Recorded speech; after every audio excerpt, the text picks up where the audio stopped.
The most water we ever had in my neighborhood. I cannot explain. Wow, if you look at the waves, oh my God. Everything is underwater. Everything is floating around. The water currently is until my knee. The water is until my knee right now. South Florida is looking like something out of a disaster movie tonight, and after several straight days of storms, a growing sense of panic is becoming all too real. I'm Gadi Schwartz, and this is Stay Tuned Now.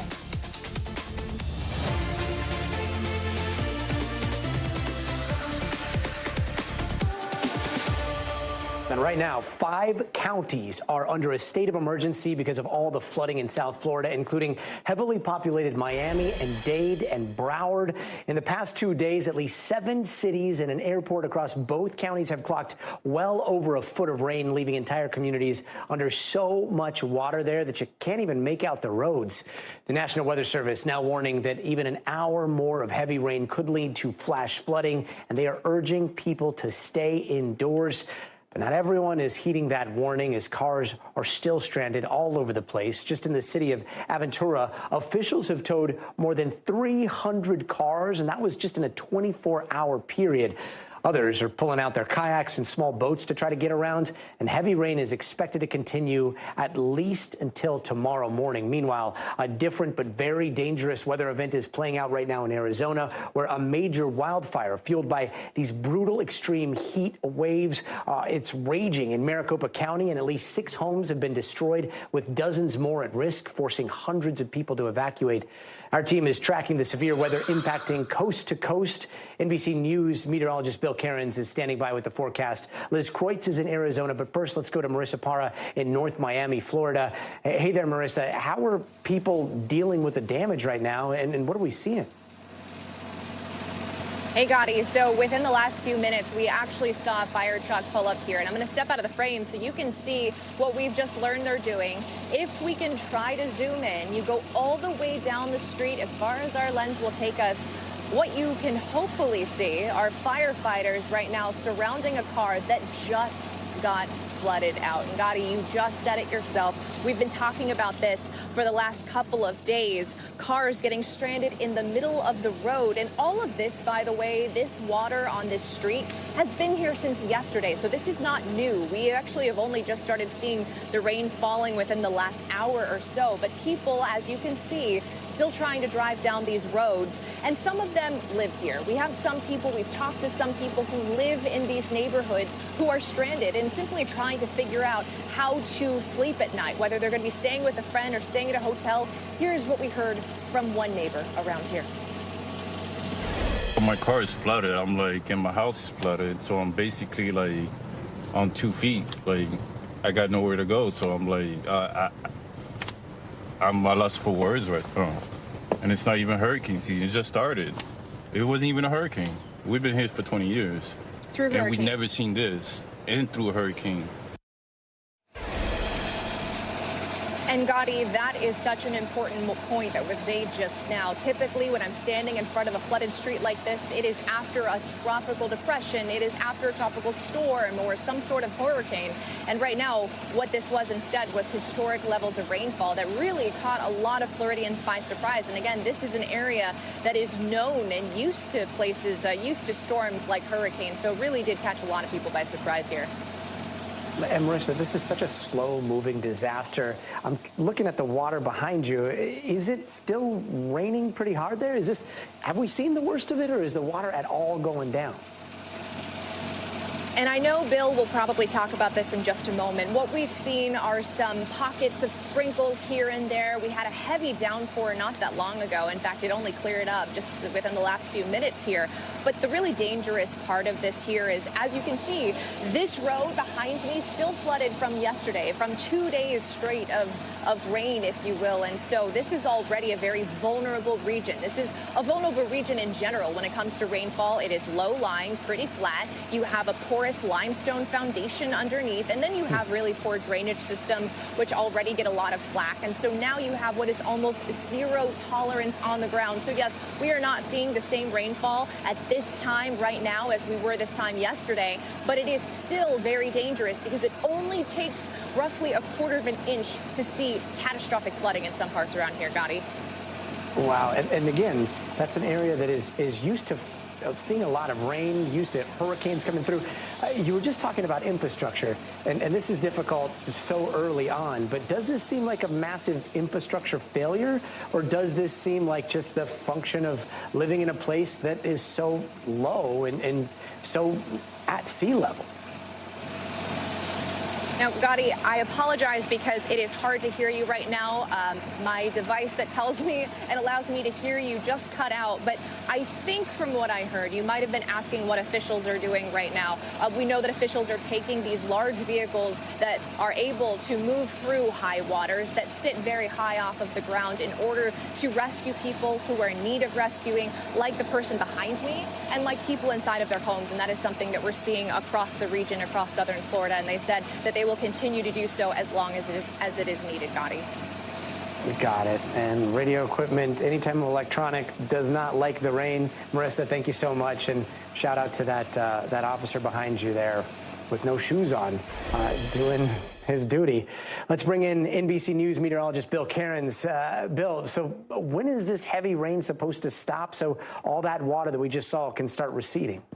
I think that's now, Gadi. We've been watching that heavy thunderstorm that was where Liz is, and now it's moved out, and there's nothing behind it. So we went into today very fearful. We had so much water in so many places. We were expecting another batch of heavy rain to move through. So we even had what we call a high-risk issue, which meant you're almost guaranteed to see, like, life-threatening flash flooding. And you could see earlier in the day, I mean, these thunderstorms were just rolling right through southern Florida. And then watch as they approach Miami. All the yellows and reds kind of disappear, and all of a sudden now it's starting to break up. So, I mean, finally, it's underachieving after yesterday. It was just like such a huge overachiever. So let's go into it a little bit closer, because you can see the downpour that was over Miami is now moving off the coast. Just a few sprinkles left. This batch of heavy rain down in the Everglades is going to stay south of Miami, down here probably heading towards Marathon and Key Largo. So that means we may be done with rainfall for the day completely from Miami to Fort Lauderdale, which means the water can start receding again, and it may not rain again until tomorrow afternoon, and that's great. The rainfall forecast over the next 2 days, about another inch. So there could be spotty urban flooding problems once again, or if there's water in places, it may briefly go up.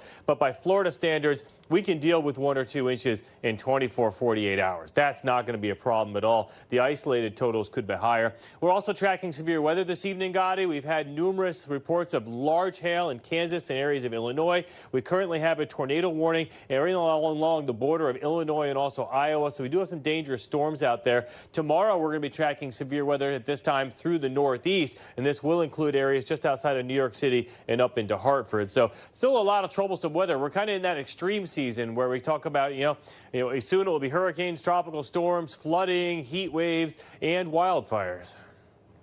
Yeah, Bill Cairns on overtime. There's also this major wildfire that we're watching burning in Arizona right now. How much is severe heat playing into that, and who else could be facing some major fire risks?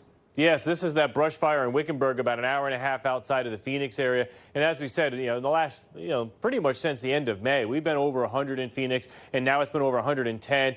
Some days have been a little windier than others, but obviously it was a wet winter again. There's a lot of vegetation that's dried up quickly, and that's fuel for these fires. So about 108 is what we're expecting tomorrow in Phoenix, so no relief for the firefighters there. And then we're going to start to see this heat spreading, and it is going to be significant. 90s are going to be on Saturday in the middle of the country. Look at the south, heading up to 98, Tallahassee near 99. And then, Gadi, the big story next week, it'll be all the buzz.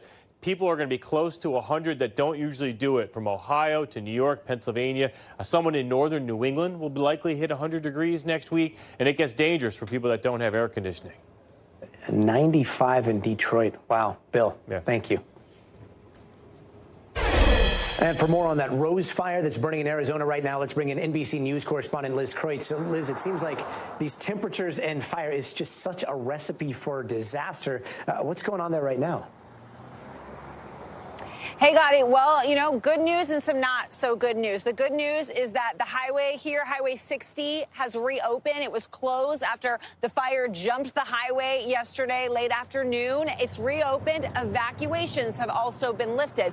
The not so good news is that there is still no containment, Gadi, 0% containment on this fire. And it's just because the terrain is so difficult here for firefighters as they try to get this under control. And so there are still homes that are threatened right now. And even though evacuations are lifted, there's still a concern here. I was talking earlier to a man who was evacuated yesterday at a moment's notice. Here's what he had to say. We walked out and looked and saw big plumes of smoke, and we decided to head for the hills, but different hills than the ones we live in. So we gathered our dog and our medications and evacuated. We moved to Wickenburg partly because we were tired of the fire season, and it looks like it's following us. Yeah, it's been a very active fire season so far out west here. Now, officials are not giving an exact cause of this fire, Gadi, but they do say that it is human cause. An investigation is underway right now. Such a reminder of how fast fires move out there. I mean, so many people out there are probably thinking of the Prescott tragedy that we saw years ago. Arizona, we're still seeing triple-digit temperatures. You got to wonder, how are the firefighters holding up in all of that heat? Yeah, Gadi, that's a really good question, and I think it's very challenging, and that's actually why it's been so hard to get this fire under control, because one of the reps for the Arizona Fire Department here was telling us that the terrain here is very difficult, which has made it hard. These crews are going by hand to create a fire line in triple-digit temperatures, so not only is that grueling and hard, but in this heat, they have to take more breaks and take more time, to just cool down because it's so hot and dangerous. So that all of that is delaying the ability to get this contained, Gadi. One of the most grueling professions on this planet. Liz Kreutz, thank you. And in an interesting turn of events today, conservative and liberal Supreme Court justices agreed on an abortion ruling of all things. And we're not talking about one or two of them. The decision was unanimous, but it looks like this wasn't a ruling on ethics or morality, more a legal technicality, because it was a group of anti-abortion doctors who tried to sue the FDA for making the abortion drug mifepristone easy for people to get their hands on.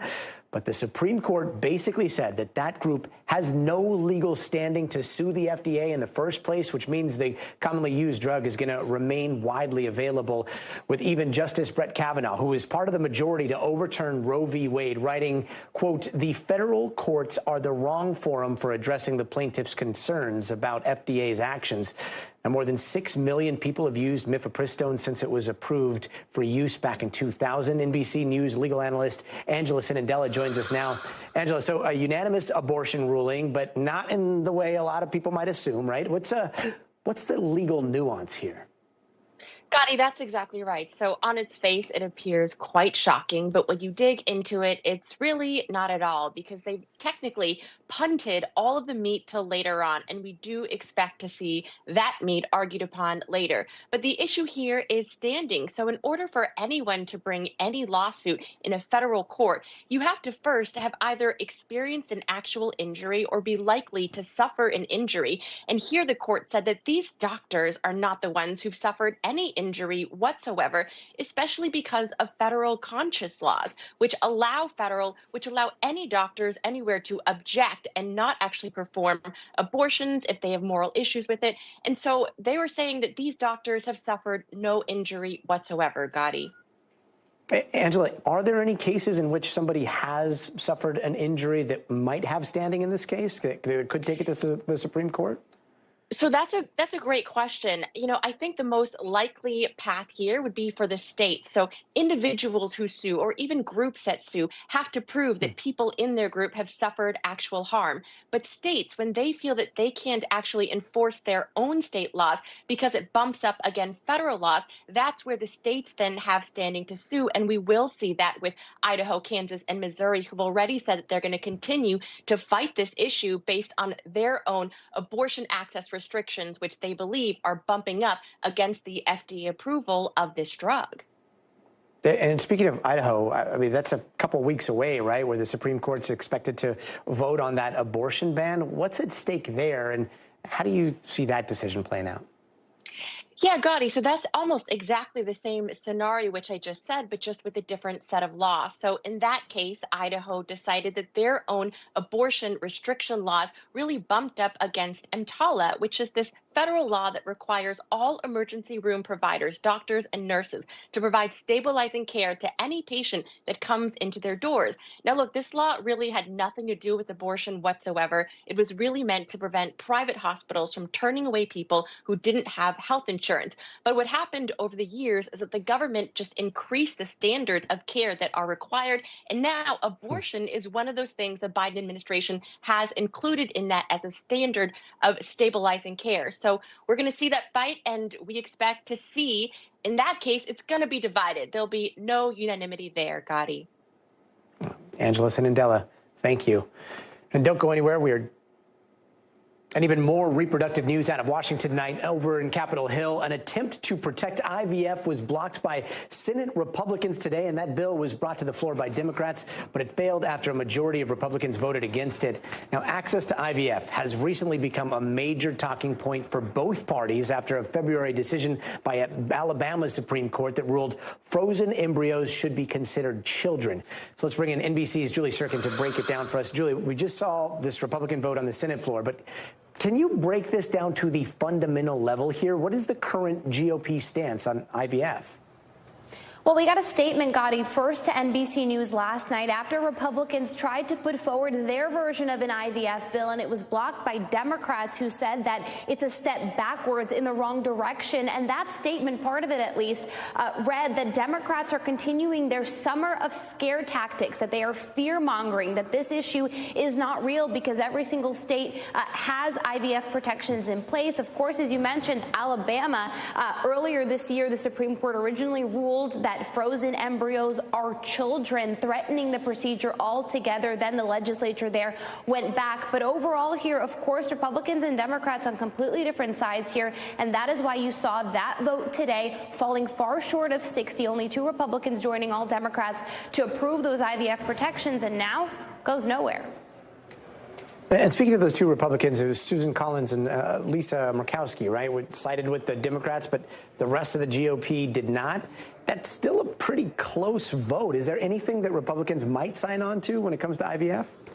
Well, Senator Katie Britt, she's from Alabama. Right after that Alabama Supreme Court ruling, she was very outspoken in that Republicans do support IVF, saying that in her State of the Union rebuttal, remember, to President Joe Biden back in March as well. She put out actually a proposal with Senator Ted Cruz, who is running for re-election in November. That is probably a reason why he put this out with Britt. Their bill is very different than the Democratic plan, right? It's very simple. It's very narrow. It essentially withholds key grants from Medicaid to states that do put restrictions on IVF, but it doesn't do anything to protect against potential legal consequences with providers who destroy frozen embryos that are unviable, which is key to the procedure. So that is why Democrats blocked their proposal, but Republicans, again, that statement that I read you a part of, they're saying that Democrats are just fear-mongering with all of this.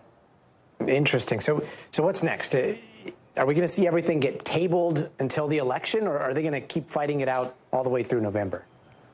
Well, just to be realistic with our audience, right, it's very unlikely that Democrats and Republicans can coalesce around anything when it comes to reproductive health. We saw a vote on contraceptives go down last week. We saw this vote on IVF go down this week, even though Republicans say, yeah, we support contraceptives, we support IVF, but they're just saying the Democrats are the ones messaging on this. They're playing politics. I spoke to the Democratic trio behind the bill. They said, yeah, we are messaging. We are messaging to every woman in this country that we are fighting for their reproductive health and their freedoms. Leader Schumer today, by the way, said stay tuned. More votes to come.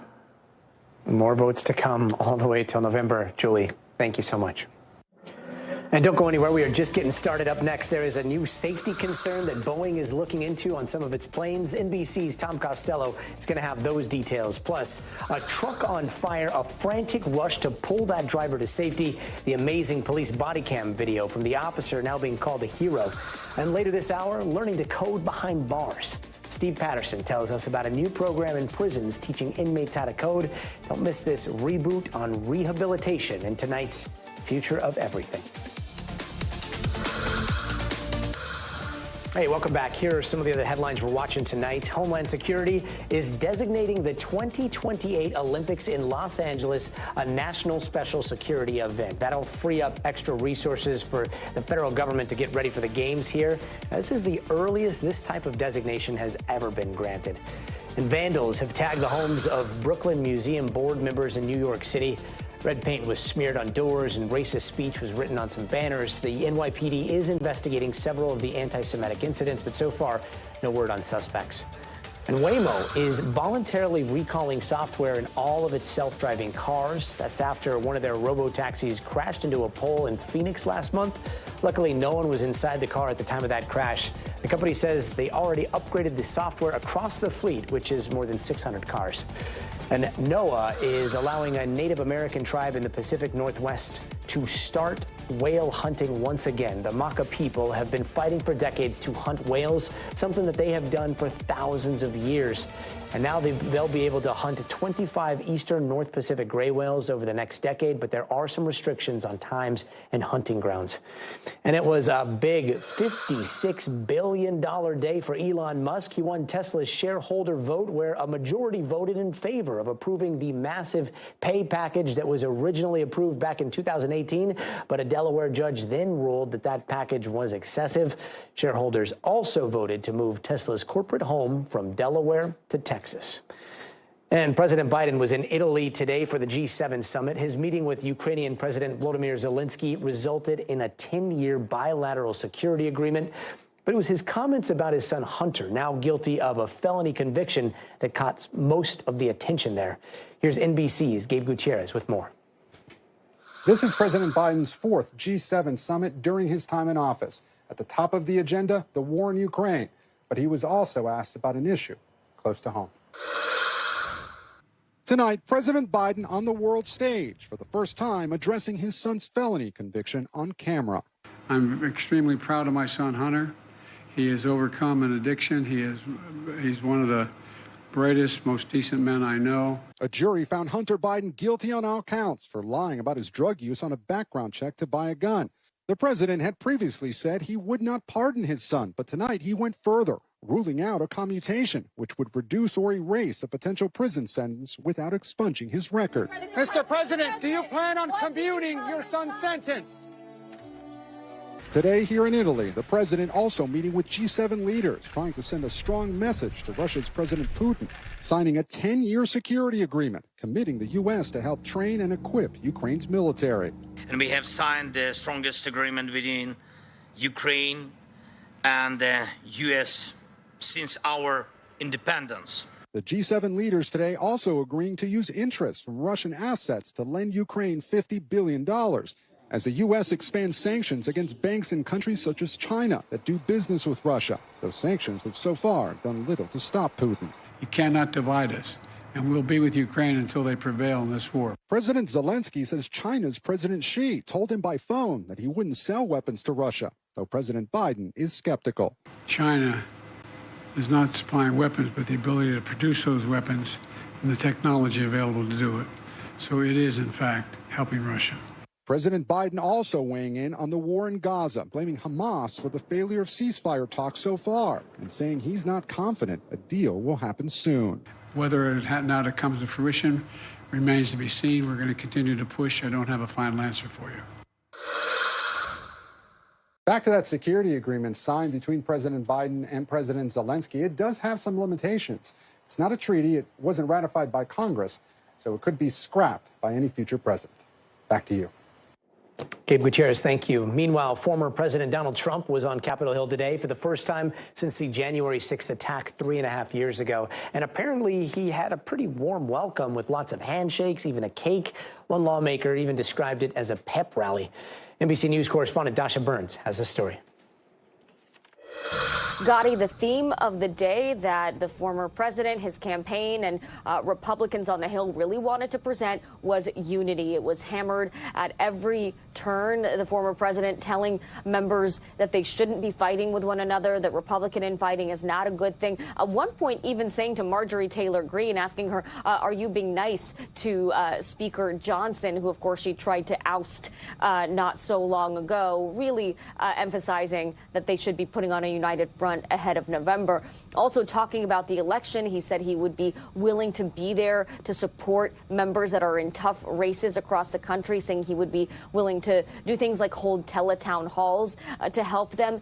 He also talked about the issue of abortion. He did not specifically mention the Supreme Court decision today on mifepristone, but he did emphasize it's an important issue for Republicans to, quote, talk about correctly, emphasized that the need for the exceptions, rape, incest, life of the mother, that he's very much in support of. But of course, Gadi, we have to remember that he also does continue to take credit for overturning Roe versus Wade. Now, he did receive a warm reception among Republicans here in D.C., but in his meeting with senators, there were people there who had been at odds with the former president in the past. The number one name that comes up in that regard is Senator Mitch McConnell, who has not been in a room with former President Trump in years. The meeting was cordial and went well, according to sources in the room. But you'll remember McConnell was right after January 6th, actually said that former President Trump was both morally and practically responsible for the events that happened, but today did show up in support. Senator Mitt Romney was also in the room, and he was one of the senators that voted to convict former President Trump during his impeachment trial that had to do with January 6th. So not everyone who had been supportive of him from the beginning, but a room full of folks who came together to hear what the former president had to say. Not everyone stood behind him at that press conference when it came to the senators, but the vast majority did, again, trying to present that message of unity behind the current leader of the party, former President Trump. Gadi.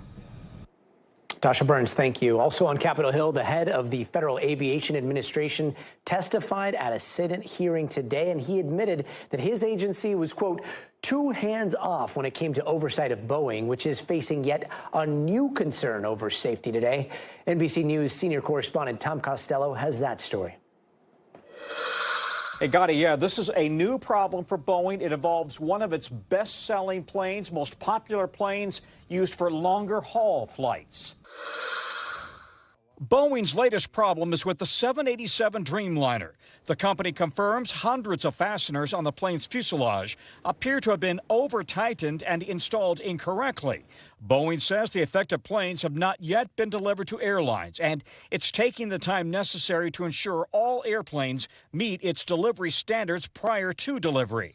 Can Americans feel safe about their circumstances they fly across the country and around the globe? Air travel continues to be the safest way of travel by a very, very large margin. On Capitol Hill, FAA Chief Mike Whitaker said the FAA's tough new oversight of Boeing is permanent. Dozens of inspectors now on Boeing production lines after the MAX 9 door plug blowout in January revealed serious quality and safety lapses, even though Boeing was supposed to be under FAA audit. I'm very concerned that, your oversight is not strong enough. But Whitaker says FAA inspections are now far more robust and Boeing aircraft production remains capped. Are you comfortable with the steps Boeing is taking right now to change its safety culture? They have submitted a comprehensive plan. It is comprehensive. It's ambitious. Meanwhile, Boeing whistleblowers continue to report concerns. Boeing's new overhaul plan includes new quality control and safety management systems as the company remains under FAA and FBI investigation. And oh, by the way, the company's CEO will be on the Capitol Hill hot seat next week. Gadi? And we'll be watching. Tom Costello, thank you.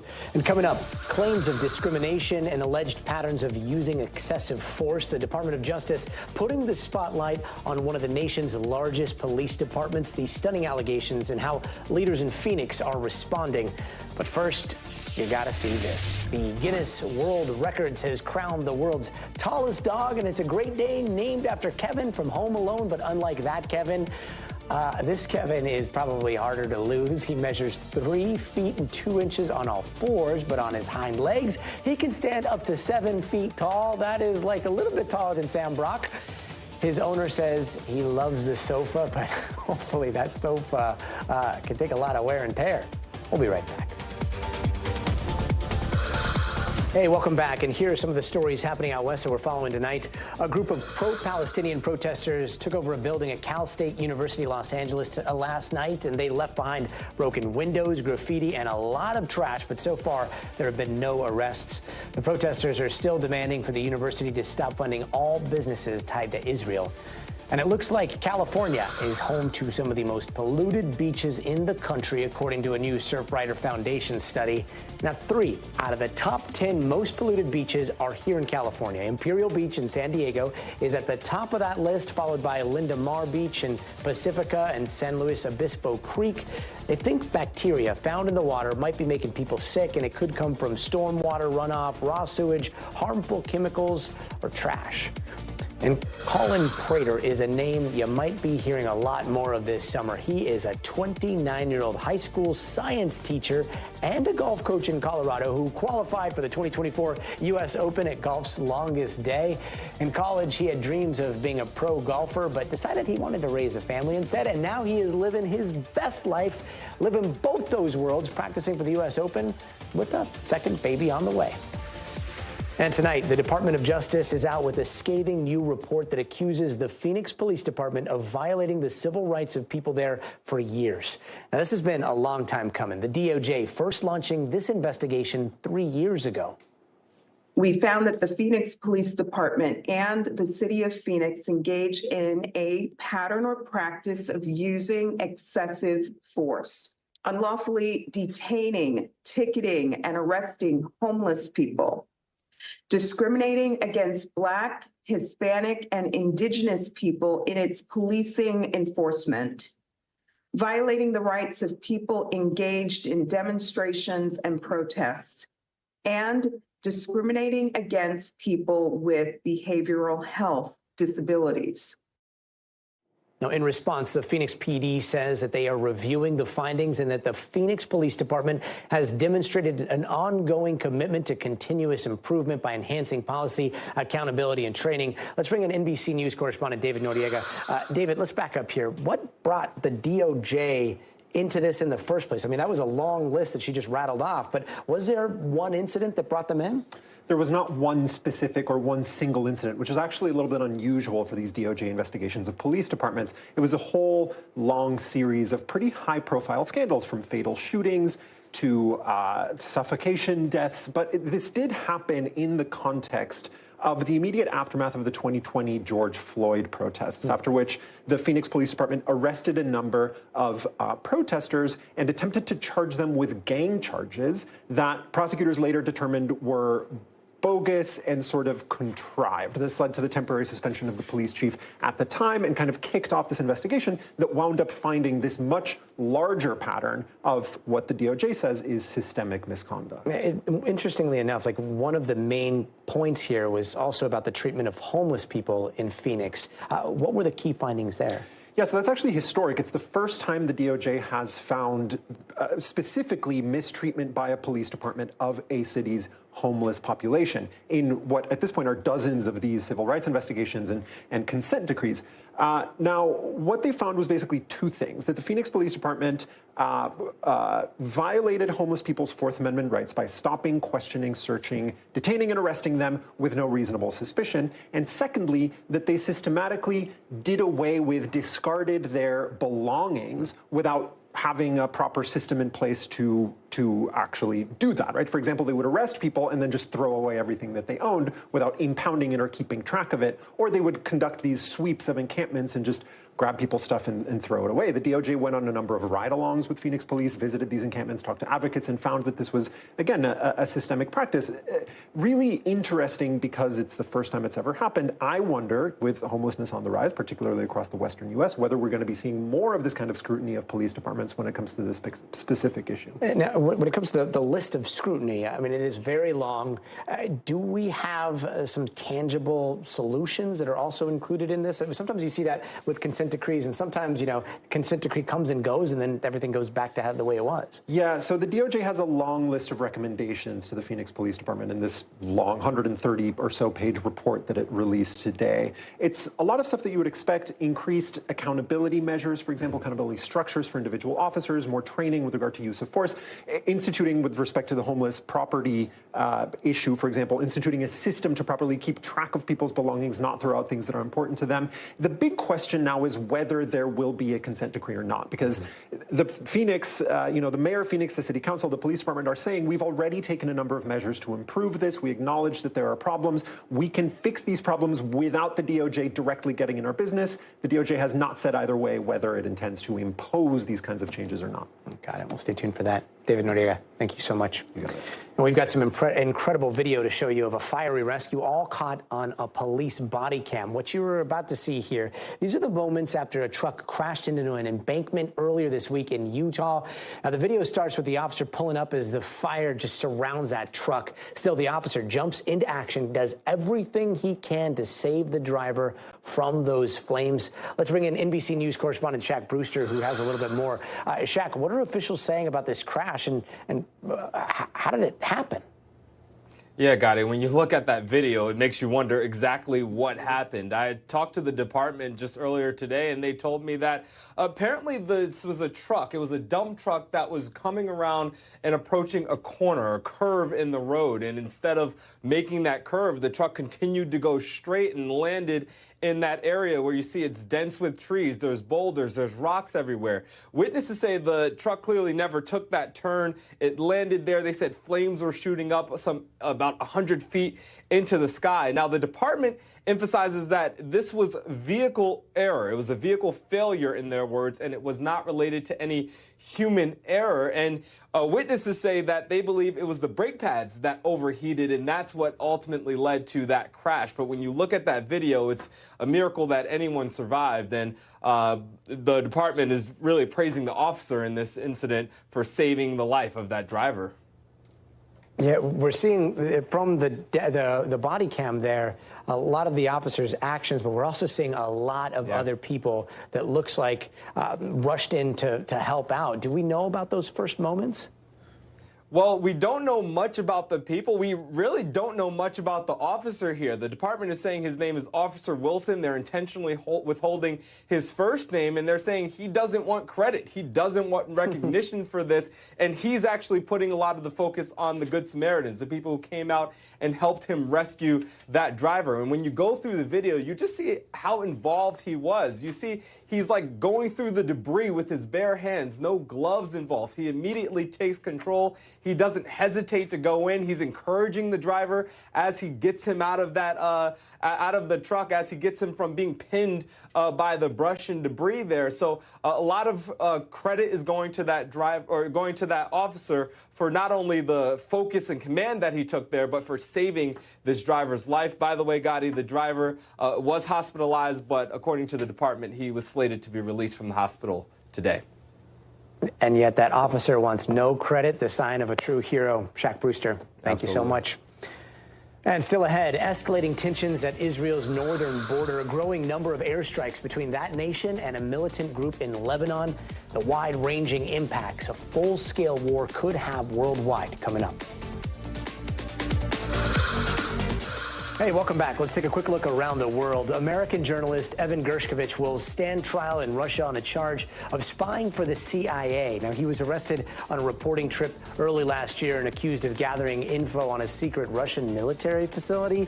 And he spent more than a year in pre-trial detention, but there is still no word on when that trial will start. And the U.S. has called for his release, saying he has been wrongfully detained. And K-pop superstar Jin from the boy band BTS has finished his mandatory military service in South Korea, but don't expect any new music anytime soon because the supergroup won't be reunited until summer next year when all 7 members will have finished up their mandatory military service. Over in Argentina, where thousands took to the streets to protest President Javier Milei's controversial bills to boost his own powers and cut down on spending, protesters burning cars, throwing Molotov cocktails, and clashing with police who pushed back with water cannons and rounds of tear gas. The bills now move over to the lower Argentine House for final approval. And 2 more tourists have now gone missing while hiking in Greece. They were visiting a couple of islands there separately, and it comes just days after the body of British TV personality Michael Mosley was found after he disappeared while walking in sweltering temperatures. The country is facing a brutal heat wave that forced ancient tourist spots, schools, and nurseries to close down. And some of the pressing issues facing President Joe Biden and other leaders of the world's biggest economies at the G7 include the war in Gaza. And according to the White House National Security Advisor Jake Sullivan, Biden will now push his fellow G7 leaders to support ceasefire negotiations and get this thing over the line. But this comes as Hezbollah has fired a barrage of rockets at Israel for a second day. NBC's Matt Bradley has more. Well, despite that brief burst of optimism around the negotiations that to try to end the fighting between Israel and Hamas, now it looks as though pessimism has returned, and at least all of the partners seem to be once again at a very familiar impasse. Now, Antony Blinken just left the region after his 8th tour to the Middle East. His voice, his speech sounded exasperated and exhausted after so many trips and so much effort trying to create a deal. He faulted Hamas for not acceding to the deal, but we still haven't heard the final word from Israel on whether or not they accept. Regardless of the pessimism that has once again returned to these negotiations, this is still the closest that the two parties have gotten for the past several months to inking some kind of deal. And it comes with considerable diplomatic pressure from the United Nations and now the G7, where President Biden has asked some of the top economic and democratic powers in the world to also back this deal. And this deal would go a long way toward also calming the border between Lebanon and Israel, where we've seen a massive uptick in the fighting between Hezbollah, a militant group and political party in Lebanon, mostly in southern Lebanon, and the Israeli Defense Forces. Now, this is a situation that has been simmering for a long time, and it looks like in just the past couple of days, it could boil over. Hezbollah has been firing hundreds of missiles and drones over the border, and Israel has been firing back. Now, this is a situation that is particularly dangerous and of incredible concern to the United States and its allies. If this blows up into a full-on war between Hezbollah and Israel, it could also involve patrons of Hezbollah, Iran, and Iran's proxy groups throughout the region, and Israeli allies like the United States and their military assets in the region. It is a situation that is highly combustible and one that is very much worth watching as the carnage in Gaza continues. And we will be watching. Bradley, thank you so much. Before we go, it is time for the future of everything. And this isn't exactly Danger Will Robinson, but a strange turn of events has set off some Lost in Space vibes around NASA. Either way, there are a lot of questions about what's going on at the International Space Station ever since Boeing Starliner showed up. And retired NASA astronaut Eileen Collins is here to weigh in on the future of space. So stay tuned.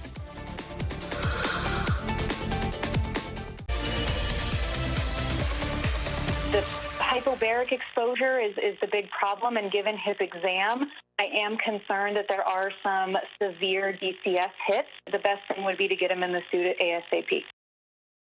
Yeah, and not at all what you want to hear over a live NASA space feed, but do not worry. It turns out that was not a real emergency. What sounded like some pretty tense moments there on board the ISS turned out to be a medical drill that was accidentally broadcast live on NASA's YouTube channel. And the ISS quickly confirmed there was no emergency on board. It was actually a simulation that aired basically because of some wires that got crossed, and that glitch had everyone on edge for a few minutes, though, especially coming after all these recent technical setbacks this month. The Boeing Starliner had some docking issues when it arrived at the ISS last week on its first ever astronaut mission.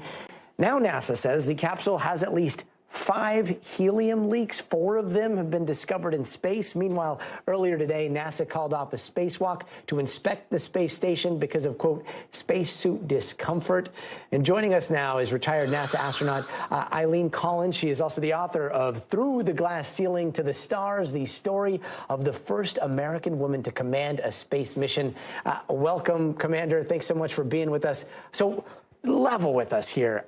What's going on? If you were commanding the Starliner mission or on the ISS right now, would you be concerned? Well, I'd always be concerned. As the commander of a spacecraft, you're always concerned about the safety of the crew and the success of the mission. But I think in this case, these helium leaks they're small enough that they're going to have enough helium to come back. Why do you need helium? Well, it's actually, first of all, it's not flammable. This is just a pressurized gas, and it's used to power the jets. So the Boeing Starliner has 28 jets that are used to like roll, pitch, and yaw. So you have to maneuver to be able to undock and come home. But apparently they have enough helium, even with these leaks, and enough redundancy that they can safely complete the mission. So in this case, I'd be following it very closely, but I don't think I'd be that concerned about this particular issue. Got it. I was reading something about them having maybe like 7 hours or something of helium supply, and they only really need a very limited amount of that to come back down to Earth. Does that sound about right? That's right. Yeah, that's right. So they have plenty. There's something like 10 times more helium on board than what they need to come back and land. And by the way, one different thing about the Starliner, it's coming down on land. The other spacecraft that we fly, which is the SpaceX Dragon, that splashes down in the water. But the Boeing Starliner will be coming down on land. So that's something different than what we've been seeing for the past 4 years. Bottom line, no more leaks, please. When it comes to the ISS, I know things can go very wrong up there and things can be very tense, and they have in the past. In fact, I think we've got some video. Let's take a quick look. Return to the airlock as soon as possible. Oleg, drop everything and go back. Oh, great. We have a lost pool. Crew lock bag. Yeah. You see it? Yeah, we see it. And so we're hearing about some possible issues with the spacesuit and comfortability. So, what's the scariest scenario you ever trained for? Oh, well, those scenarios that you just showed there, the first one, there was actually a water leak into that astronaut's helmet, which is very serious. I mean, you could actually drown in space if your cooling water leaks into your helmet. There's no gravity, so that could, the water could be all over your face. But you asked me the scariest thing I've ever trained for. There were two major, emergencies that happened on board the Russian space station back in the 1990s. One was a fire, and one was they got hit and their air leaked. So those are the two worst situations I think that would happen up in space. But we trained for those. Yeah, and we will not be seeing any of those anytime soon. Commander, thank you so much. Yeah, thanks. Have a good night. And finally tonight, coding is becoming the language of the future in this tech-centered world. And for the Last Mile program, teaching coding to those who are behind bars could be the difference between repeat offending or getting a chance at a new career. NBC News correspondent Steve Patterson has that story. We live in a brave new world, increasingly ever connected by tech. You got smart things, navigation. And if you can't keep up, it can pass right by you, especially in places purposefully, disconnected. I want to bring hope to people. But we found something surprising. Proud of all of you guys, for real. We're here in Chino. This is the California Women's Institute. It's a prison, of course. We're here talking about a program that helps people learn skills inside. And these skills, I think, are a little bit different than we're used to seeing in prison, particularly stuff like web design and coding. And we're going to talk to some students. Let's go see. Inside your standard medium security facility, dorm-style dwellings dotting more than 200 acres of incarcerated drudgery. How many incarcerated people here? Currently inside CIW, we have approximately 1,142. Deeper in, California's Department of Corrections and Rehabilitation says it's focused on education. Of course, library. Nice. You can peek inside, you'll see there's kind of standard classrooms. And what are they learning? Just any and everything? So here we have everything from standard GED, high school diploma, up into the master's degree program, not to mention the Last Mile and the coding program. This is all my coding. This is how it looks like. This is the back end. Crystal has been incarcerated for 14 years and just coded this functional restaurant website. You know what all this means? Yes. Okay. This is like a function, and this is where you pass in your props. If I log in, I can just go into the login instead of the sign up. The class here is one of more than 20 in 7 states across the country operated by the Last Mile, an in-prison tailored curriculum focused on teaching incarcerated people viable, technical, sought-after career skills. If it wasn't for prison, I would have been dead. and helping to create a sustainable lifestyle when they get out.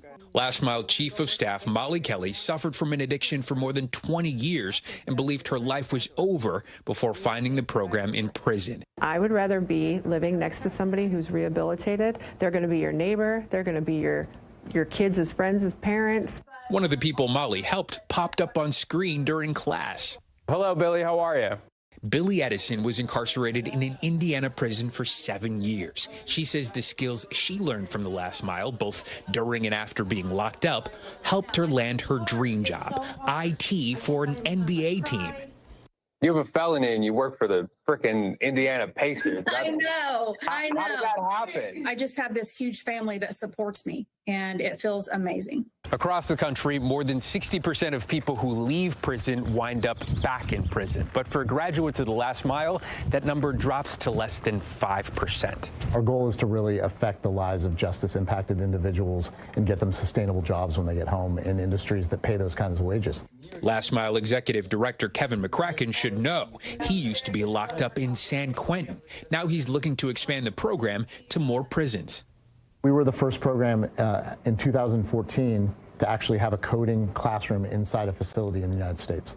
Why coding, like specifically? The idea was that we were going to create this opportunity for individuals that are incarcerated to have better paying jobs when they get home in an industry that's pretty wide open. And, you know, to be honest, when you're here, you have time, right?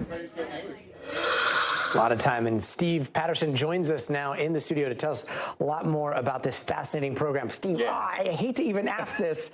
I know everyone deserves a second chance, right? And this is an amazing program. Yes. And yet, is there any worry that these types of skills may lead to, like, cyber problems down the road if somebody reoffends? I'm so glad you asked. First of all, full stop, it's a closed circuit inside, right? It is not the same internet that you and I use. They don't even have the internet. It's a closed loop system that the last mile brings in so the ladies can effectively perform their duties that they're learning. Second of all, these people, I'm telling you, Gadi, these are the women I met are the best of the best of the best, right? They signed up for this. They had to be recommended to get into the program. They had to have good grades in their other programs that they're in. And so they want to be there. They want to get back to their families. They want to do the right thing, at least from the women I met.